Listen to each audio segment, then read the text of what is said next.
രാവിലെ എഴുന്നേറ്റത് മുതൽ ഞാൻ നല്ല ടെൻഷനിലായിരുന്നു കേട്ടോ. അതെൻ്റെ മുഖം കണ്ടാലും നിങ്ങൾക്ക് മനസ്സിലാവും. കാരണം വേറെ ഒന്നുമല്ല, ഇന്നെൻ്റെ തീസിസ് പ്രസൻറ്റേഷൻ ഉണ്ട്.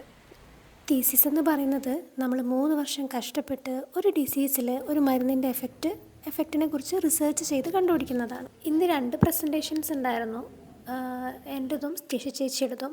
അപ്പോൾ 2 മണി മുതൽ 4 മണി വരെയാണ് ടൈമുള്ളത്. എൻ്റെത് 2:45 മുതലായിരുന്നു. അങ്ങനെ എല്ലാവരുടെ അടുത്തും എനിക്ക് വേണ്ടി ഒന്ന് പ്രാർത്ഥിച്ചേക്കണേ എന്നൊക്കെ പറഞ്ഞിട്ട് ഞാൻ ആ സെമിനാർ ഹാളിൻ്റെ ഉള്ളിലേക്ക് കയറി. അപ്പോഴത്തേനും ടീച്ചേഴ്സും എല്ലാ PGസും അവിടെ എത്തിയിട്ടുണ്ടായിരുന്നു.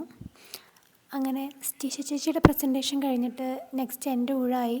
അപ്പോൾ എന്നെ ഇൻവൈറ്റ് ചെയ്തു. അപ്പോൾ ഫസ്റ്റ് എൻ്റെ ഗൈഡായിട്ടുള്ള ശ്രീലേഖ മിസ്സിനെ ഒരു ഇൻട്രൊഡക്ഷന് വേണ്ടിയിട്ട് വിളിച്ചു. അങ്ങനെ മിസ്സ് ആ ഡിസീസിനെ പറ്റിയും ഒക്കെ സംസാരിച്ചു. അങ്ങനെ ഞാൻ എൻ്റെ പ്രസൻറ്റേഷൻ സ്റ്റാർട്ട് ചെയ്തു. 15 to 20 മിനിറ്റ്സാണ് പ്രസൻറ്റേഷൻ്റെ ടൈം ഉണ്ടായിരുന്നത്. 15 മിനിറ്റ്സ് കഴിയുമ്പോൾ ഫസ്റ്റ് ബെല്ലടിക്കും.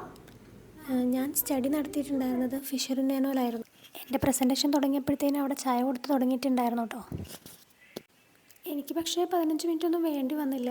ഏകദേശം ഒരു 14 മിനിറ്റൊക്കെ ആയപ്പോഴത്തേനും എൻ്റെ പ്രസൻറ്റേഷൻ കംപ്ലീറ്റ് ആയിട്ടുണ്ടായിരുന്നു. അതിനുശേഷം പിന്നീട് ഒരു ക്വസ്റ്റ്യൻ ആൻഡ് സെഷൻ ഉണ്ടായിരുന്നു. 20 മിനിറ്റ്സാണ് അതിൻ്റെ ടൈം ഉണ്ടായിരുന്നത്. അപ്പം ടീച്ചേഴ്സ് ക്വസ്റ്റ്യൻ ചോദിച്ചു.